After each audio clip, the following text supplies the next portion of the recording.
Salam saudara terkasih dalam Kristus Yesus. Kita jumpa hari ini pada minggu, di mana pada saat ini adalah minggu Seksagesima, dan kita akan mendengarkan firman Tuhan yang memiliki topik membalas kejahatan dengan kebaikan. Sebelum kita mendengarkan firman Tuhan, kita bersatu dalam doa.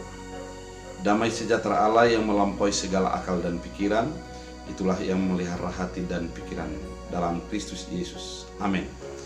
Saudara terkasih, pada minggu Seksagesima ini diambil firman Tuhan dari Lukas 6 ayat 27 sampai 37. Demikian firman Tuhan. Kasihilah musuhmu, tetapi kepada kamu yang mendengarkan aku berkata, kasihanilah musuhmu, berbuat baiklah kepada orang yang membenci kamu. Mintalah berkat bagi orang yang mengutuk kamu, berdoalah bagi orang yang mencaci kamu. Barang siapa menampar pipi yang satu, berikanlah yang kepadanya pipi yang lain.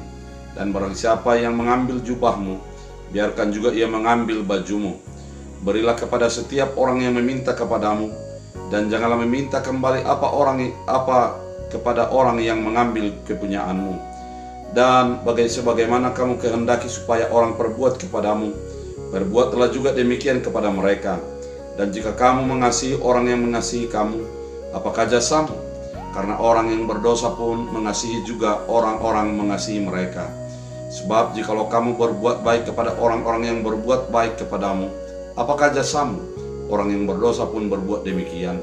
Dan jika kamu meminjamkan sesuatu kepada orang karena kamu berharap menerima sesuatu daripadanya, apakah jasamu? Orang berdosa pun meminjamkan kepada orang-orang berdosa, supaya mereka menerima kembali sama banyak.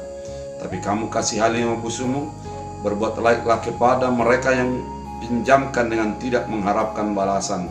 Maka upamu akan besar, dan kamu akan menjadi anak-anak Allah yang Maha Tinggi. Sebab ia baik terhadap orang yang tidak tahu berterima kasih, dan terhadap orang-orang jahat. Hendaklah kamu murah hati, sama seperti Bapamu adalah murah hati. Janganlah engkau menghakimi, supaya kamu tidak dihakimi. Dan janganlah kamu menghukum, supaya kamu tidak akan dihukum. Ampunilah, dan kamu akan diampuni. Demikian firman Tuhan. Saudara terkasih dalam Kristus Yesus, firman Tuhan kali ini merupakan sesuatu firman Tuhan paradigma terbalik daripada dunia ini. Dunia melakukan sesuatu setimpal dengan arisan kebaikan. Kalau ada orang berbuat baik, maka kita akan baik. Kemudian ada orang berbuat jahat, kita akan melakukan kejahatan juga. Sehingga banyak orang mengatakan, apakah dia tidak tahu bahwa saya juga bisa untuk jahat?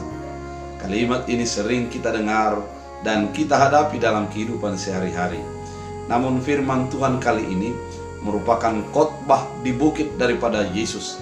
Bukan hanya khotbahnya yang dinyatakan di atas bukit, namun juga merupakan puncak daripada sebuah ajaran kekristenan yang menjadi mengangkat harga diri kekristenan kita, yang mengarahkan kehidupan kita untuk mengenal dan mengetahui tentang sikap hidup sebagai orang percaya. Saudara terkasih dalam Kristus Yesus, ada berbagai sikap yang berbeda dengan dunia ini. Dikatakan, tetapi kamu yang mendengarkan aku berkata, kasihanilah musuhmu, berbuatlah baiklah kepada yang membenci kamu.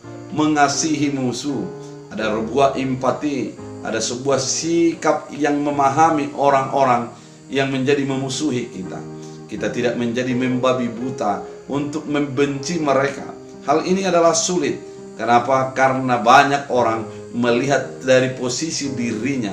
Namun orang yang mampu mengasihi adalah orang yang mampu memahami orang lain, meskipun perbuatan jahat dilakukan oleh orang lain.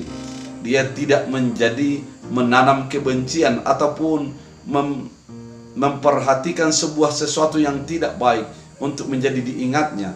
Namun dia berusaha untuk mengasihi orang yang berbuat jahat kepada kita adalah sesuatu yang disarankan oleh firman Tuhan. Berbuat baik kepada orang yang membencimu. Bayangkan ketika ada orang membenci kita, namun kita berbuat baik.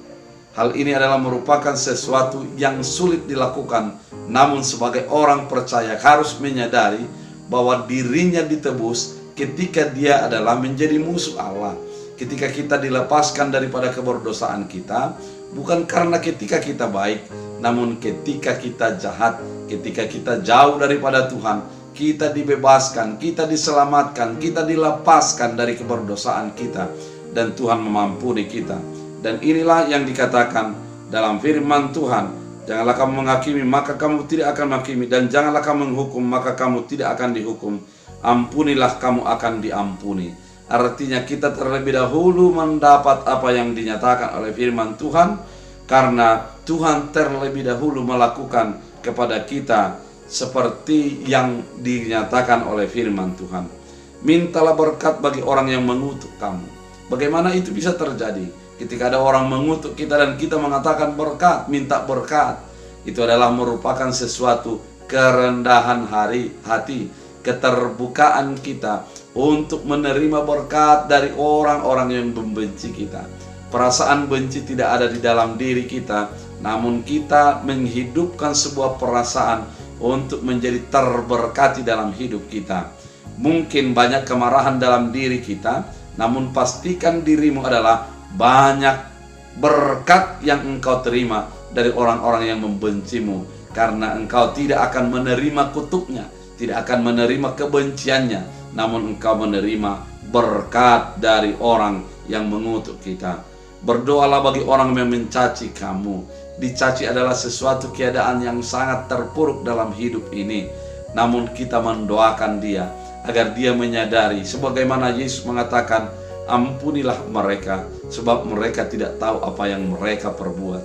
Sikap yang demikianlah yang diharapkan oleh firman Tuhan bagi kehidupan kita. Kita tidak menanam kebencian dalam diri kita, tidak membiarkan kebencian mengalir dalam jiwa dan nafas dan pikiran serta hati kita. Namun kita akan selalu diperbaharui untuk melakukan kebaikan demi kebaikan. Dalam ayat 29, barang siapa menampar pipimu yang satu, berikannya juga pipimu yang lain. Artinya ketika dalam orang Yunani, ketika kita ditampar dengan telapak tangan, itu adalah hal yang biasa. Namun ketika ditampar dengan pipi yang satu lagi, maka itu adalah merupakan sebuah penghinaan. Dengan punggung tangan, itu adalah merupakan sesuatu penghinaan. Artinya jangan biarkan dirimu dianiaya oleh penganiayaan, namun biarkanlah dirimu tetap merasakan terberkati meskipun dianiaya. Ini merupakan sebuah sikap yang begitu besar dalam kekristenan. Ketika Yesus dianiaya, Yesus menjadi tidak teraniaya secara perasaan dan batinnya. Dia tetap memberkati, dia tetap memahami orang-orang yang menganiayanya. Demikian juga hidup orang Kristen, orang percaya, dia menjadi tetap memberkati di dalam segala situasi yang dia hadapi. Dan barang siapa yang mengambil jubahmu, biar juga ia mengambil bajumu. Yang berharga bagi kita ketika diambil orang lain, kita tidak lengket oleh apa yang diambil itu.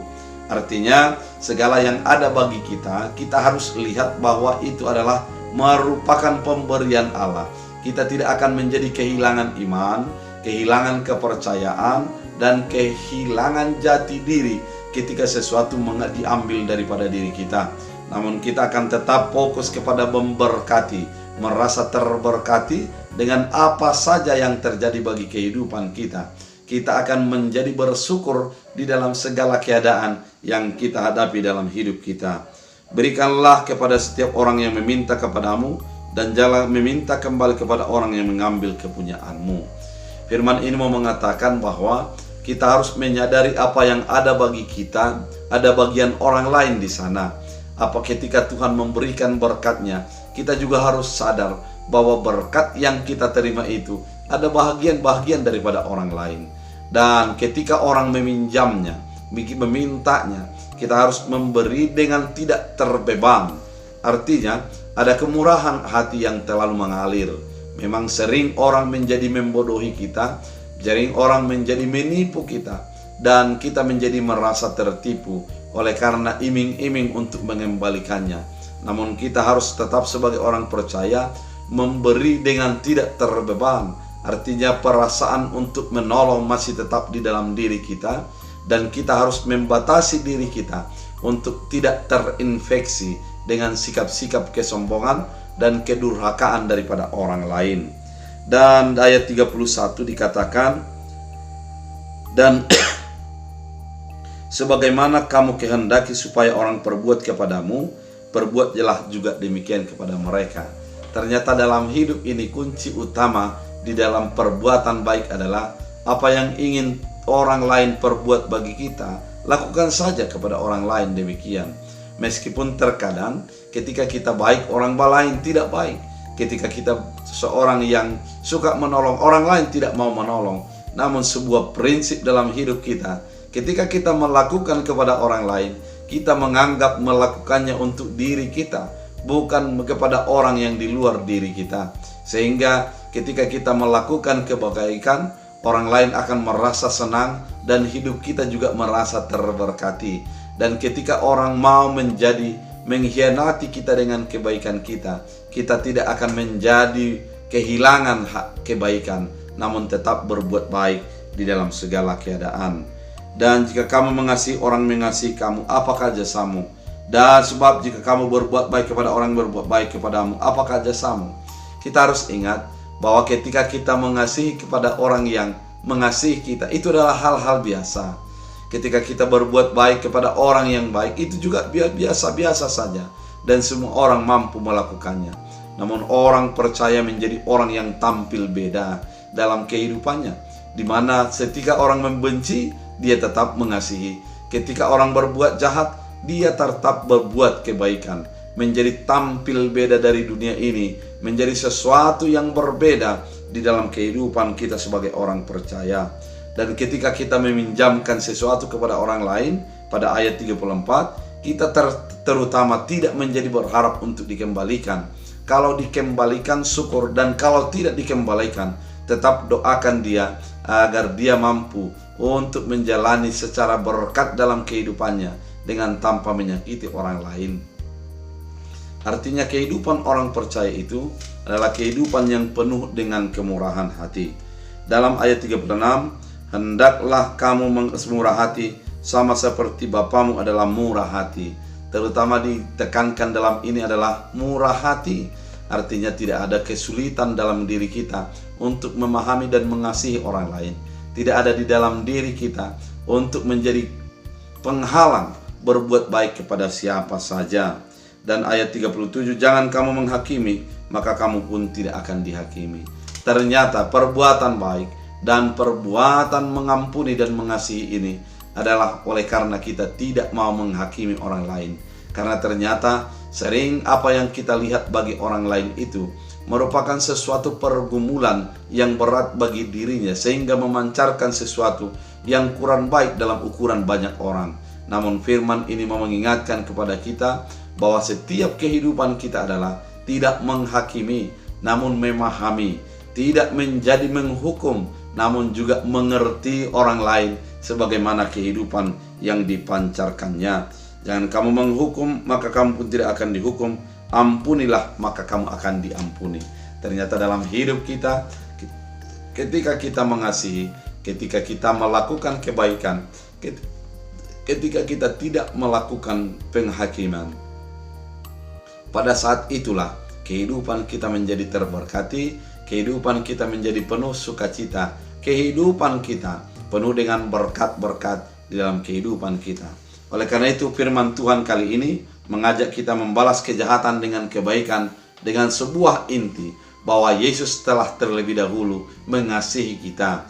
Yesus terlebih dahulu mengerti kita. Yesus terlebih dahulu memberikan kebaikan bagi kehidupan kita. Maka secara otomatis sebagai orang percaya kita juga harus melakukan kebaikan, harus mengasihi, dan harus mengampuni setiap orang dalam kehidupan kita. Oleh karena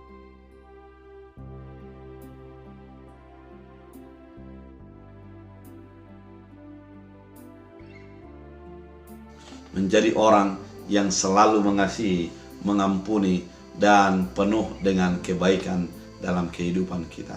Biarlah firman Tuhan menjadi berakar, berbuah, bertumbuh di dalam kehidupan kita sebagai orang percaya.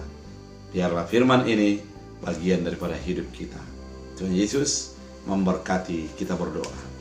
Terima kasih Tuhan.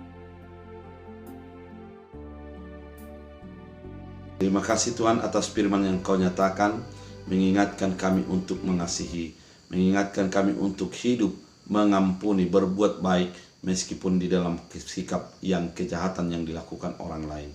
Biarlah firman ini menjadi berakar, berbuah bagi hidup kami. Dalam Kristus Yesus. Amin. Tuhan Yesus memberkati.